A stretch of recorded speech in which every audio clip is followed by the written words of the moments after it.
Hi, I'm Scott Davis. Welcome to New World Birth. By accessing this presentation, you're inviting me to share this information regarding our passage through this challenging and very hopeful time. And this is the care and feeding of a New World Age report for the Gregorian date of August 22nd, 2013, which is also one Khan or seed or lizard in the Mayan Tzolkin calendar. We have also going to be talking about the Sun and Mercury are both moving into Virgo during this trecena, and Mars is going to be moving into Leo. So anyway, like I said, August 22nd, one Khan, and Khan carries these themes of corn or the net overflowing after the harvest, planting, ripeness, sexual maturity, abundance to manifest, connecting with others, the lizard of fertility and growth, germination, children, and family. And the seed in the Tzolkin has two primary representations. One is a large net full of corn, and the other is the lizard. And these are both symbols of fertility. This 13-day period is excellent for planting any new intentions or any other types of seeds. I've included the Human Design transits in this trecena, along with the astrology and Tzolkin information, which will be later on. So I'm going to quickly review some of this information that we've talked about in the past, so that you can get all have the same foundation before discussing the neutrino forecast for one seed 13-day period. You know, we're going to start, as we haven't been in the past, by looking at this graphic here. This is representing the chart at the very beginning of August 22nd, at the very beginning of one seed.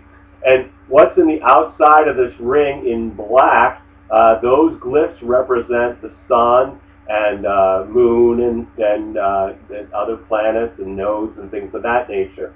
And what we can see over here is we have the sun in the 29th along with Mercury.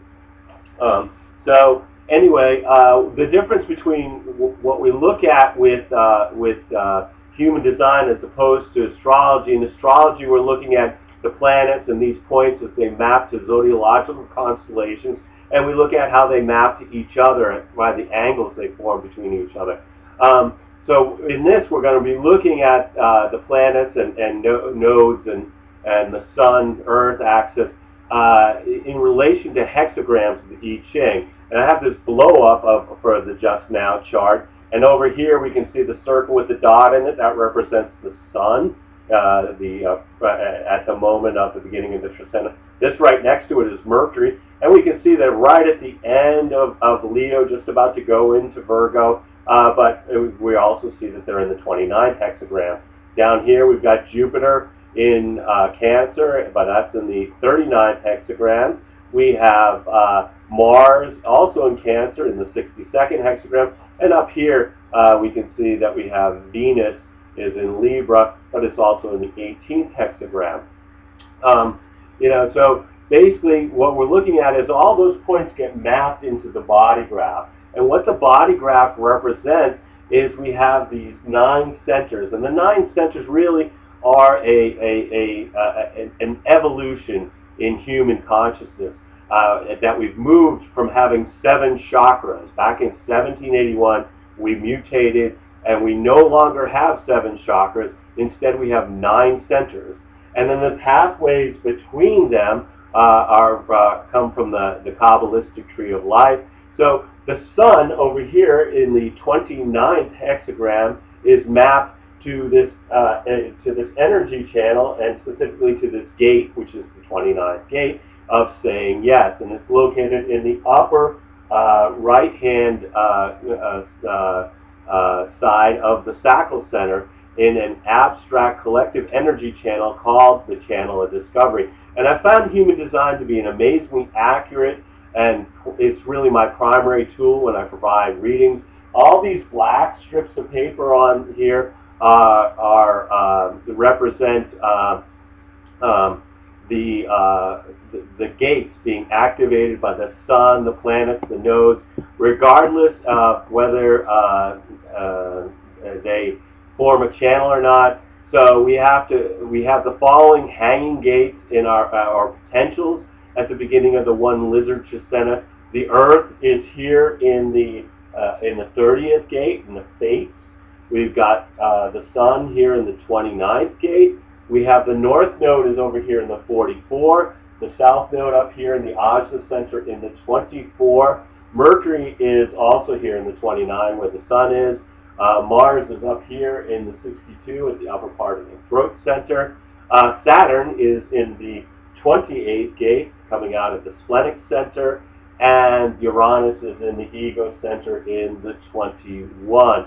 Now, obviously not every gate activation forms a channel, but this information can be very helpful if you know your human design chart, because some of those transits will form channels with potentials in your own personal body graph. And you can get your human design chart by going to jovianarchive.com and clicking on the button that says Get Your Free Rave Chart, and then just enter your birth information. I'm not going to follow the moon in this demonstration because it moves fast and it activates 3 or 4 gates in a day. On one con, which is of course Lizard or Seed, we have 2 channels defined. We have Jupiter down here in the 39, which is connecting across this channel to Neptune in the 55, which brings us the gate of emoting. We're going to have that one until September 7th, which will be a time period when people feel a pressure in the form of an emotional wave. The best way to deal with this level of sensitivity is to appreciate the lows as well as the highs. Remember that this is all part of our human experience, and it's temporary for those of us who do not have this in our birth channels. So it can really bring lessons that yield wisdom as long as we stay present in moving from hope to despair and back to hope. It's a cycle, you know, it starts down in despair and goes up to hope and then comes back down to despair and so it just keeps going like a wave. And what this does, because it's an individual channel, it also brings this quality of melancholy, so that blue feeling, which really has a purpose of being channeled into some kind of artistic expression. This is also deeply acoustic and romantic sensitivity, so listening to music or talking with a loved one is favored. And then we also have, at the beginning of this, we have Pluto down here in the 58th gate, and across the way at the 18th gate is Venus. This is a channel of judgment, which is a design of insatiability, which will be with us until the 24th. And what it does is it really brings pressure to offer constructive criticism. This is a conditioning force that works best if it's being invited, and its purpose is not personal. It's really for the good of the collective. So this can influence us to become perfectionists with a insatiability to make improvements. Unfortunately, most people are not going to be aware of this influence and how best to apply it in their lives. So we'll see a lot of people meeting with resistance as they try to change their family and friends with little success, which leads to a sense of dissatisfaction. After all, true perfection does not exist, only ascending levels of mastery. And then later on the 22nd, the Sun is going to move out of this 29th gate, and it is going to move to the 59th gate, which is about sexual strategy, and along with it, the Earth moves out of the 30th gate, and it is going to move to join Neptune here in the 55th gate. And then we also have Mars leaves the 62 and moves over up to the 56. So that's all at the very first day of the Trecena. Then on the 23rd, Mercury also leaves the 29. Well, I should have left that up, but you know, Mercury was here, and it moves and joins the Sun there. And then Venus on the 24th moves out of the 18th gate. So when that happens, we lose this definition, and where Venus goes is over to the 48th gate, also in the Splenic Center.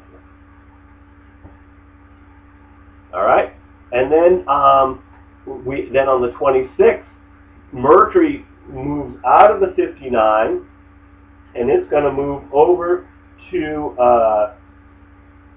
the 40th gate, so which is over here, the gate of being alone, and all right, and then on the 26th, that was the 26th, Mercury moving from the 59 to the 40. We still have the 59 because the sun is still there. It's on the 28th that the sun moves out of the 59 and goes to the 40, and then the Earth moves into the 37, which gives us this definition and this ego center, and the Earth is moving from the 55, so it moves out of there, but Neptune's still there, so we keep that definition.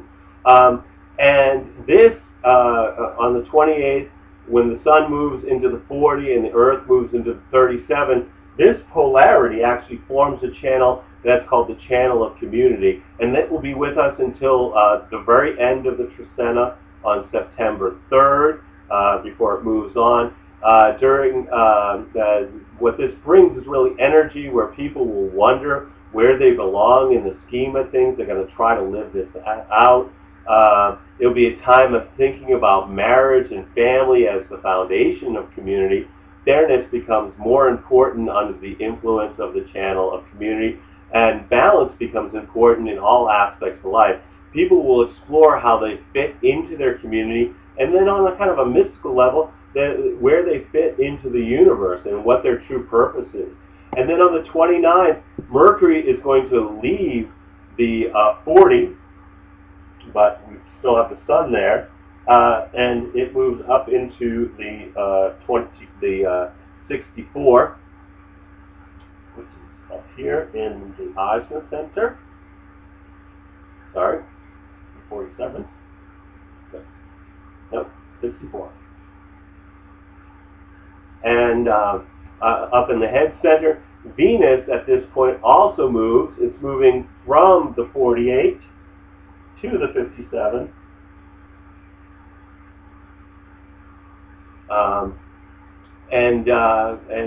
That's all the changes for the 29th.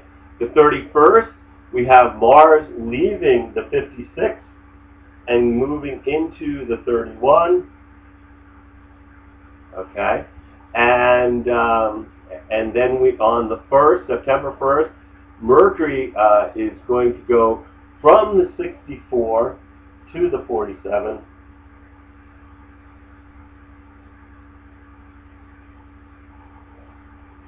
Just there, very good.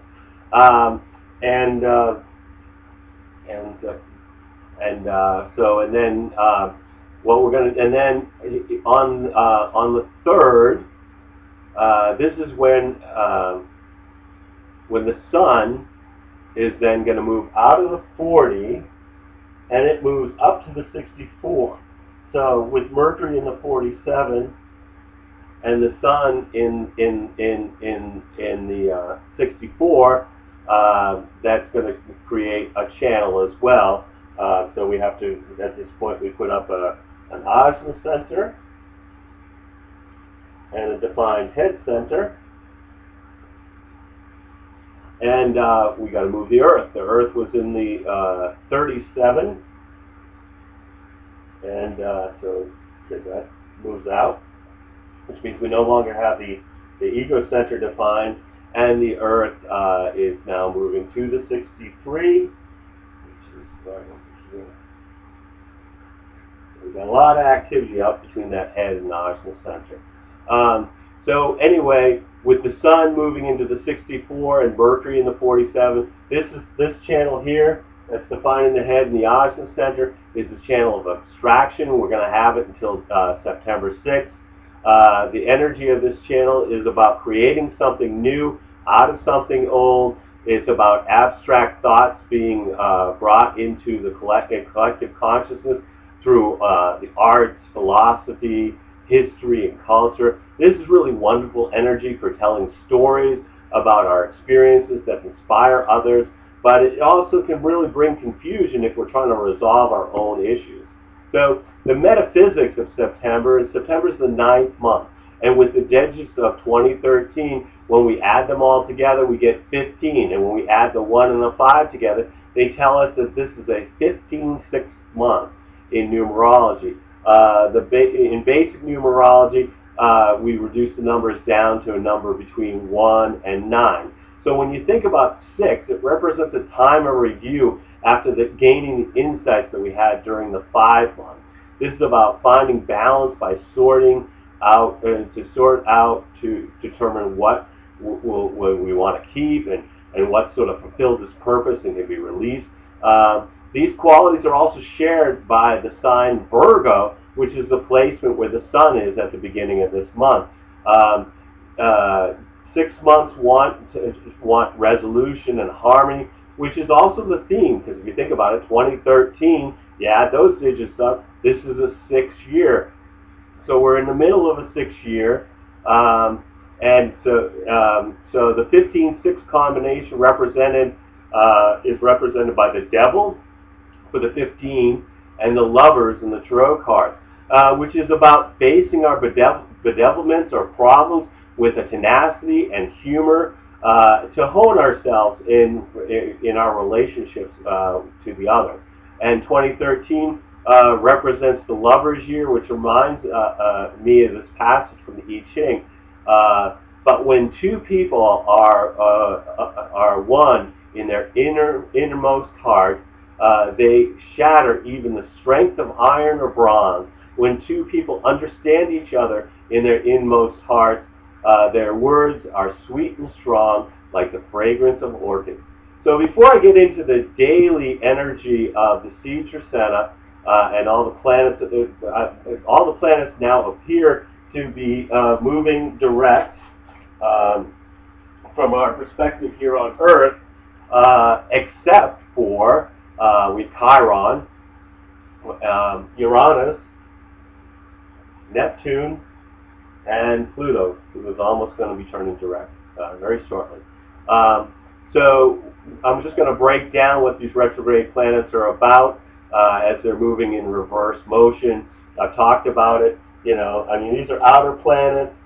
We've got the Earth on the inner track, so it's kind of passing them on the inside. So compared to the constellations way out, much further out, they appear to be almost moving backwards because they're moving so much slower than the speed of the Earth. So we're just flying by it. Anyway, Chiron retrograde in Pisces is about releasing stuck emotional energy so that we can learn to have a natural flow of life. Retrograde Chiron has us reviewing our wounds so that they can be released by having the courage to open our hearts to any fear that's associated with our past.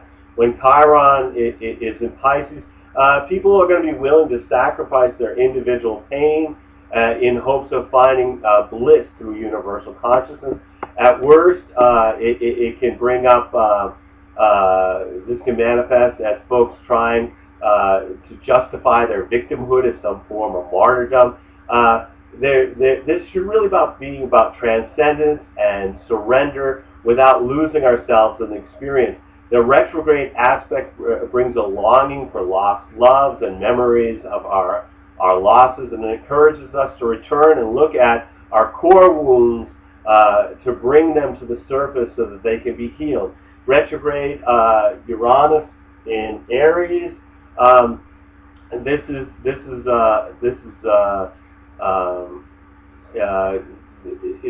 seeking to kind of shake our very foundations through our unexpected rebellion of the individual. This can shock us to awaken to forces us to embrace some new way of living through reversals and unexpected events. The best way to embrace these changes when they occur is to it's really best to embrace these changes when they occur because they're really removing obstacles to our new direction. This is about unplanned experiences that disrupt our perceived planned in life path in order to move us forward in our spiritual connection. And then we've also got, and that spiritual evolution is as individuals, but also globally. Retrograde Neptune here in Pisces. This is seeking transcendence through spiritual experiences. This will be a time to use spiritual practices to keep us grounded, to expand our consciousness. It's going to be important energy that we should really be tapping into, because we're in the middle of this 4-year cycle of these Uranus-Pluto squares, which is about the individual challenging the decaying power structures. This is really, and we've seen this, is a difficult time of upheaval, disruption, death, unexpected change, natural disasters, violence, and war. So finding our own peace in our connection to spirit will be an important quality to cultivate now for this tumultuous time that we're currently transiting. Neptune pushes us to transcend the physical world and to connect with our higher purpose and spiritual transformation, but it also encourages escapism, as some will seek to be unconscious while others are seeking to awaken. With Pluto, the planet in Capricorn, moving retrograde, this is the planet of transformation through death and rebirth, which retrograde has us reviewing the past. This will require anything from our past that has become a burden to our new path to be released. We can choose to let it go, or we can just, it's just going to take it. You've got to pretty much just let it go and have a level of acceptance. Our real choice is how we're going to react. If Pluto wants to take it, it's taking it, but it's taking the baggage regardless of our attachment if it really doesn't have a purpose in our rebirth. So again, Pluto represents death, completion, and in Capricorn, again, this is a breakdown the structures to bring about our transformation. So as we look at the daily vibrational energy of this Trisena, August 22nd, one con or seed, lizard, unity experience through planting new seeds and making new connections. This is the point where the sun moves into Virgo. It happens right here at the beginning of the Trisena, so I already have it set up, which brings sort of this transition to the next season. Basically, this is what we call a mutable sign. It's about finishing up the summer season in the north and the winter season in the south. But if the energy is much more modest and practical and reserved energy than the Leo energy of the past month. Traditionally, Virgo is ruled by Mercury, but I agree with Barbara Hand-Clow that Chiron, the wounded healer, is the modern ruler of the sign associated with health. And this should bring a shift where we're more focused on organization, self-improvement, criticism, and service. And on this day we have the moon in Pisces, finding support from Mars, which brings us the energy for asserting ourselves in a positive manner and standing our ground if necessary. The 23rd is Tu Shichan, or serpent duality experience through being flexible. And on this day, Mercury, which is right behind the sun, it moves across the line into Virgo,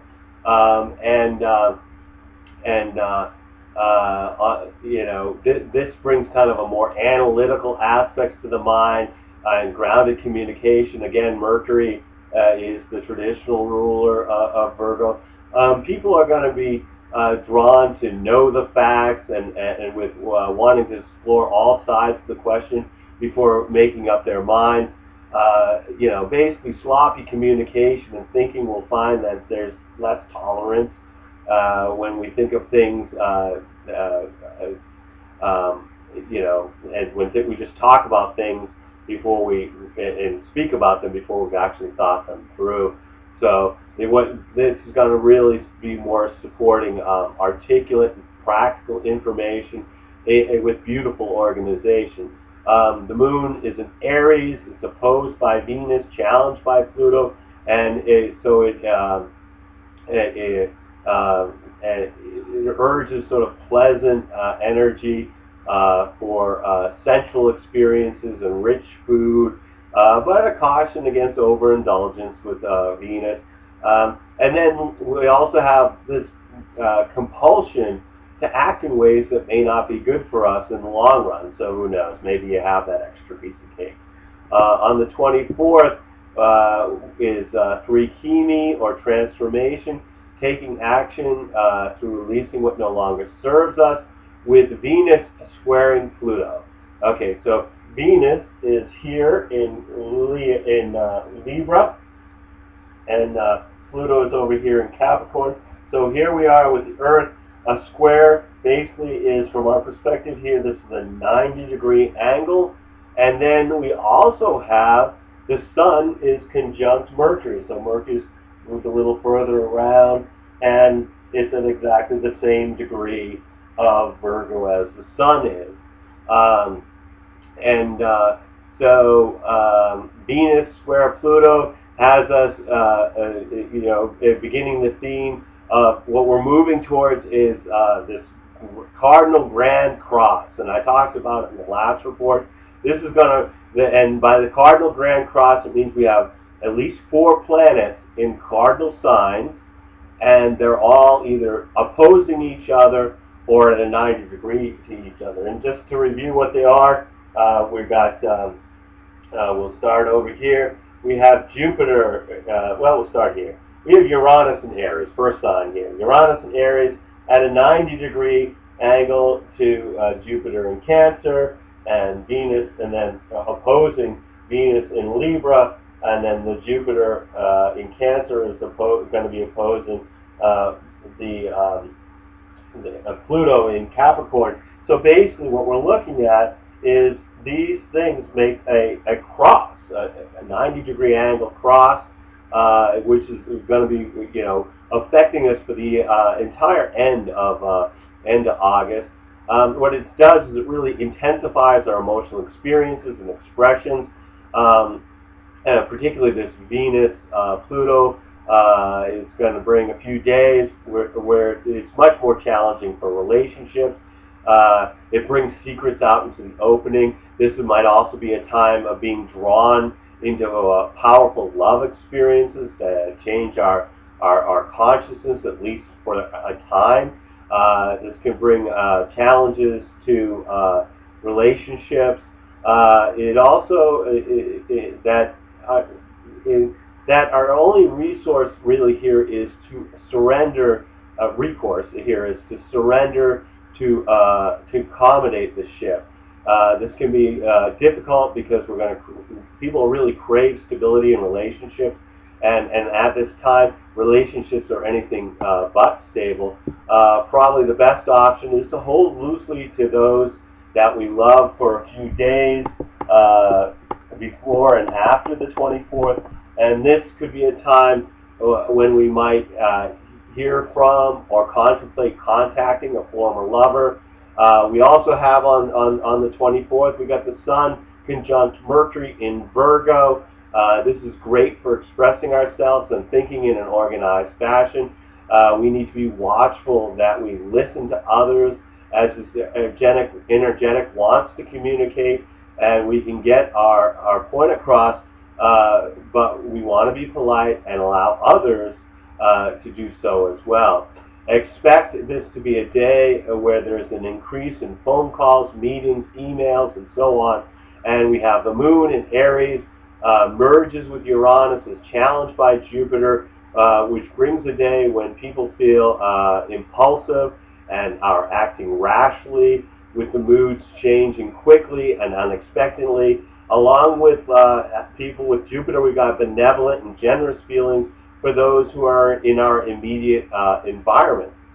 And then the 25th is for Manit, or deer. This is about stability, through being of service to others in the Mayan Tzolkin calendar. And on this day, we've got Mercury being opposed by Neptune over here. Neptune's in Pisces, Mercury in Virgo.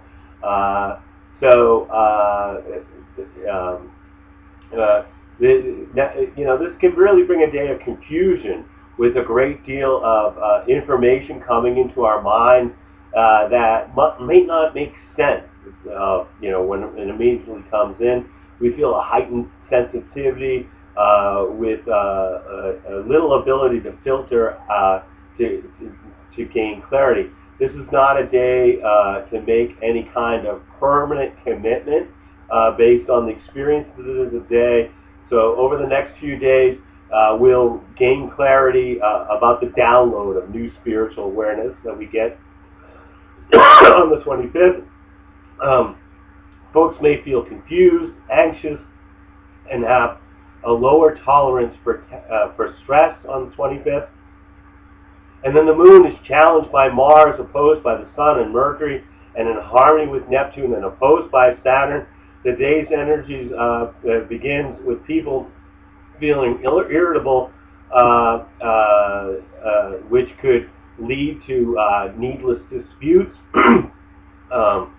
And then it shifts to feeling more in touch with our emotions and expressing them to others with a sense of inner harmony, and which is mirrored to the outside world, and also being very sensitive to the moods of others. And then finally feeling lonely and isolated.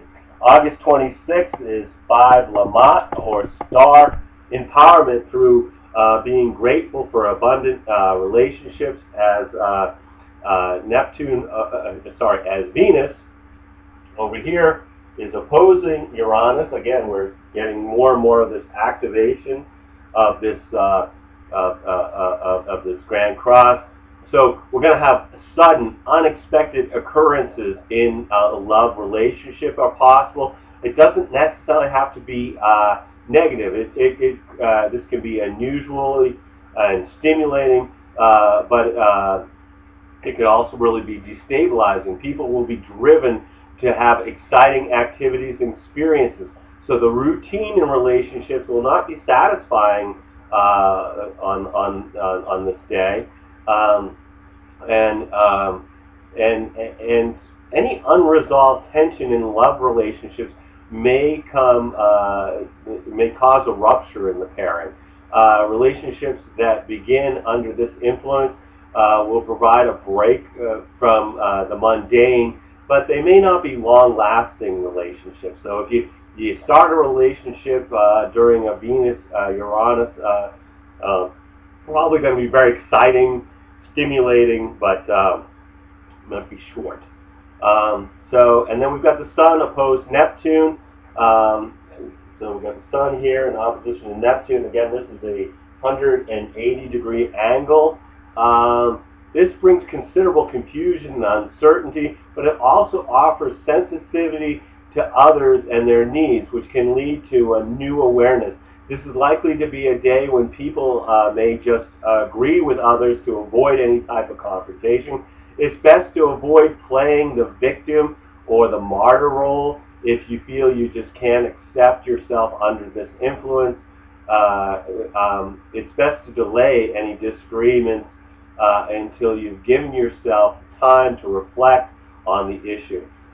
This is also a time to be aware that people may be being outright deceptive and making it really a poor time to negotiate any kind of contractual agreements. This transit is positive for experiencing more depth in our spiritual connection with our partner and with the potential of a real union of the souls. While the Taurus moon is supported by Pluto and in harmony with Jupiter, with Pluto it brings out intense emotions and stimulating sensitivity, which also kind of favors sexual relationships. And finally, the feeling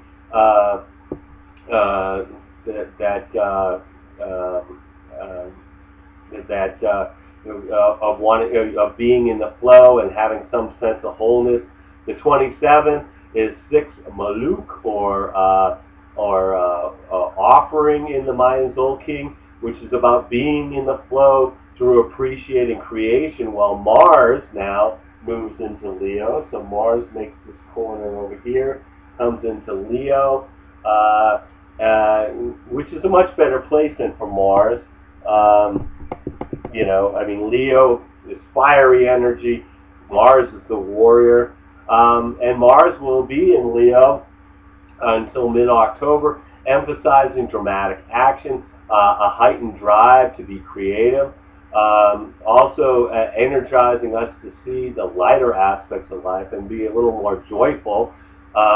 It's best to avoid being overbearing, authoritative, or condescending during this influence. Also on the 27th, we have Mercury over here forming a 60-degree angle, which we call a sextile to Saturn. So from our perspective here on Earth, there's a 60-degree angle being formed between Mercury and Saturn. This is great for constructive criticism that comes from being able to see what can be improved in our surrounding environment. This is a nice energy for working carefully on any mental task from a place of concentration and perception, whereas activities that require kind of a great scope of vision may be more difficult, because Saturn brings limitation. It gets real focused. So this is about detail rather than an overall pattern. There's difficulty in seeing the forest for the trees. And then we also have Venus is square to Jupiter. So here we have Venus, again from our perspective here on Earth. This is a 90-degree angle to form a square. And again, this is all part of the cardinal grand cross that we're talking about. So this energy of this square is usually agreeable in that folks, feel good and enjoy social interactions. It's a great day for doing something you really enjoy. Not so good for doing something you have to, because it really is low for self-discipline. This is going to be tough on dieters, because people may feel the urge to indulge in rich or sweet food, with a caution against over-drinking or eating too much under this influence.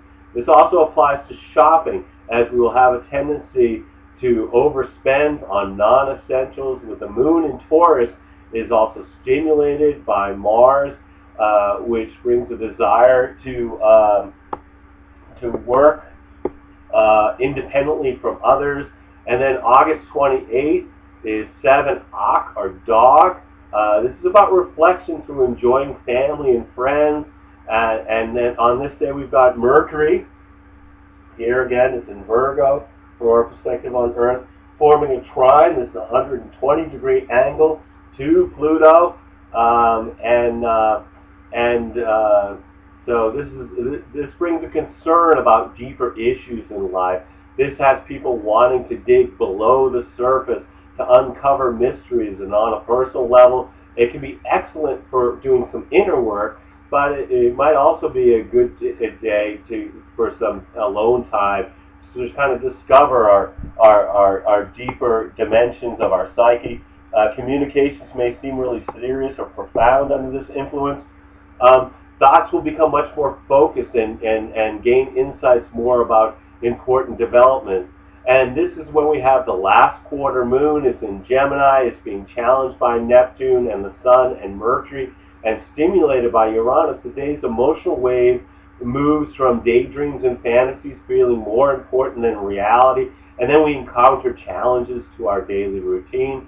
Later, folks are being critical in their communication, particularly with people they have intimate relationships with. And then finally, we get pleasant yet restless energy that has a desire for some kind of emotional excitement. The 29th is 8 Shuin, or monkey, balance through creating something new. And here we have Mercury is opposing Chiron. which brings a greater focus in our thinking regarding issues that require us to release something to promote healing. We have also the moon is in Gemini. It's being supported by Venus, and this trine between the moon in Gemini and Venus is going to be exact just a little bit after midnight Eastern Daylight Time in the USA, and then for the rest of the day it's void of course, so this is going to be, when it's making its angle to Venus, it's about enjoying social interactions with others, and but once it's void of course, it's about avoiding making major decisions or purchases. So it's really kind of a good day for resting and kind of assimilating the latest round of energy and experiences. August 30th is 9 Ebb, or road. This is patience experienced through serving your community, and we've got the sun and forming a sextile to Saturn. So from our perspective on here on Earth, the angle between the sun and Saturn is a 60-degree angle, this is a great day for getting things done. It brings an orderly state of mind and a strong sense of self-discipline. This is practical energy that is not interested in idealistic or abstract considerations that have no application in daily life. It favors all matters related to work and profession. With what is accomplished being done carefully, with wonderful concentration and attention to detail, which may even impress some authority figures if you work for somebody else. Advice from older people is favored under this transit. This is not the best day for relaxing because it can be a little serious in its frame of mind. We also have Mercury here in a sextile. Oops, there goes Mercury. Put it back. Mercury here in a sextile to Jupiter. Okay, so this is again a sextile is a 60-degree angle,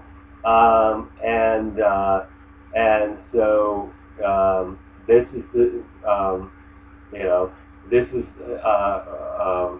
brings our attention to the larger issues in life.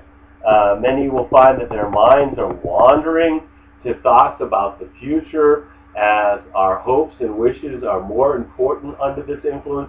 This is also good for thinking about an overall pattern in our lives. So the other angle we had was to Saturn, where it could see the trees but not the forest. This sees the forest, not necessarily the trees.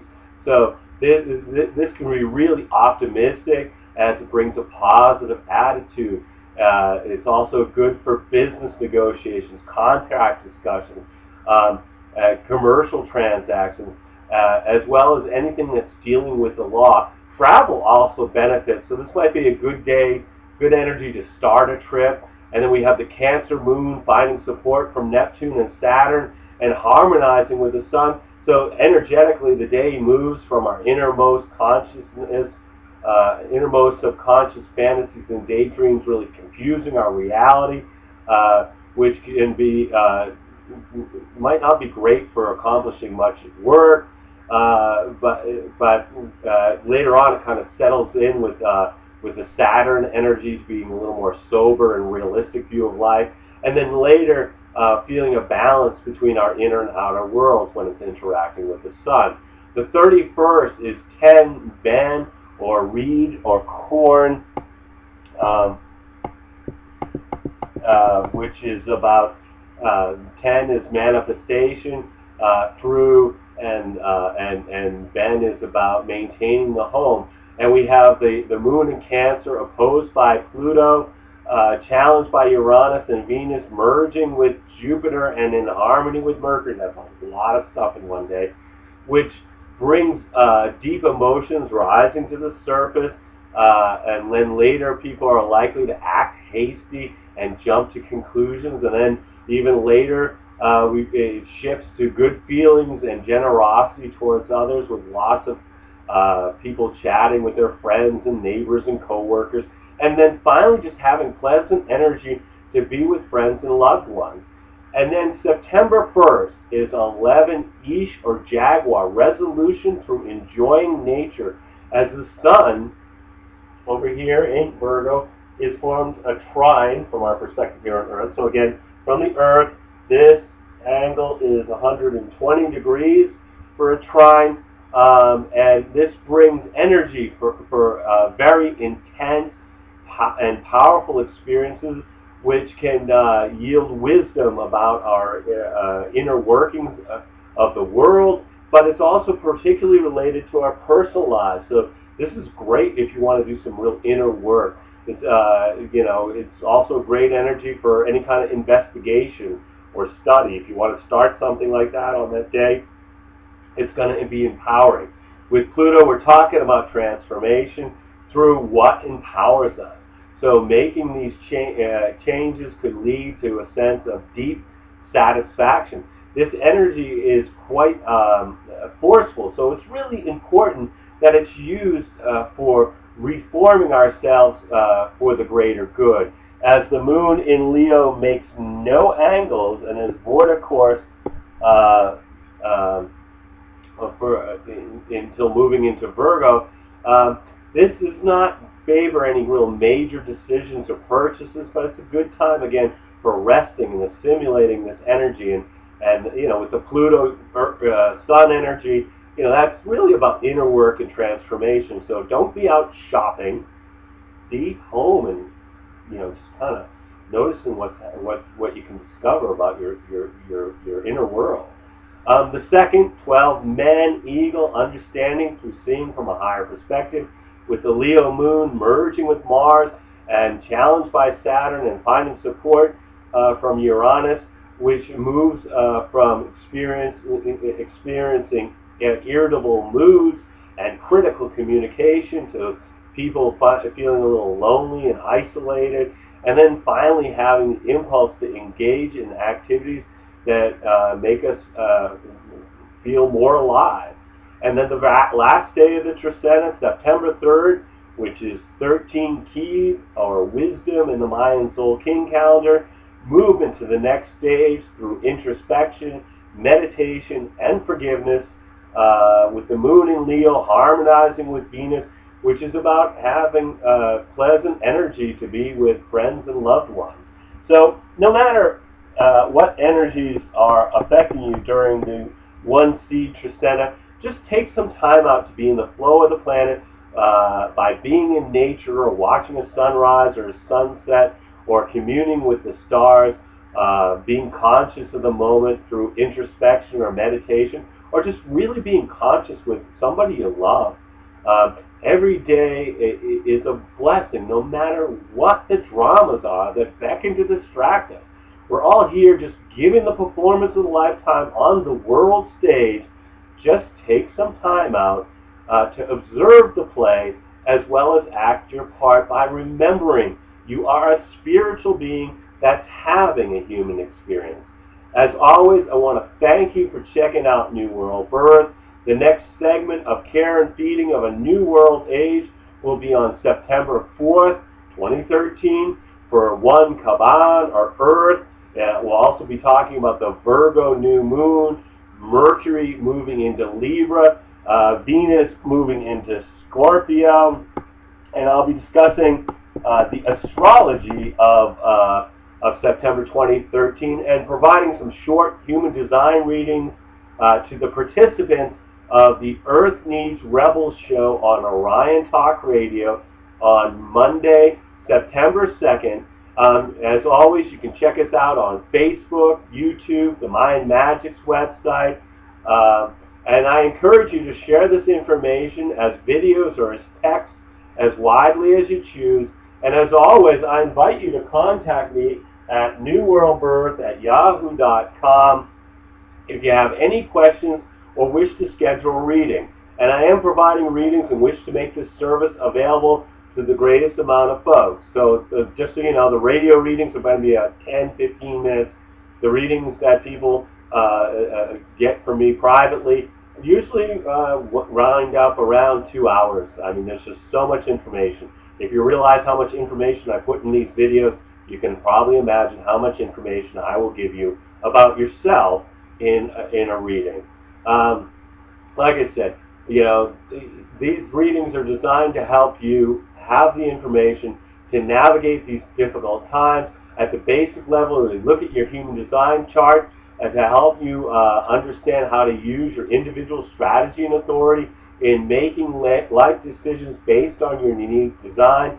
I also include 3 months of astrological transits as they relate to your natal and progressed astrology chart, along with the human design reading at the middle level, and at the top level, the human design reading and the transit reading is recorded and sent to you as an MP3 file. Actually, it's multiple files that you can download to your computer. So if you've been thinking about getting a reading, please contact me. I would love to provide you a reading during these uncertain times. You'll need to either be able to either call me in Maine in the USA, or we can connect over Skype to receive your reading. But, you know, and some people have very busy families and such like that, so that another option that works at the highest level where the reading is recorded, often I'll just record the whole reading, send it to the person, and they download it, they listen to it, and then they sort of think about what their questions are or what their comments are, and that way we can connect on Skype or on the telephone for a shorter amount of time, just to sort of address any questions they have about it. You know, so there's many different options, because I realize not everybody's got 2 hours of time to talk to me. Also, some of you may know, I had a hard drive failure, and New World Birth got hit with some pretty significant expenses here. So we are accepting donations here to keep these reports freely available. On Facebook, it's pretty simple to make a donation. Just go to the About on the New World Birth Facebook page, and then click on the website link under Contact, and it's going to take you directly to making a donation to the New World Birth PayPal account. Otherwise, you can find it on PayPal under the newworldbirth@yahoo.com email address. As always, I am blessed that you've taken the time out to connect with my passion for these ancient mysteries and their applications to our journey during this incarnation. The light in me honors the light in you. Namaste and Lakesh, and I look forward to seeing you next time. So, peace.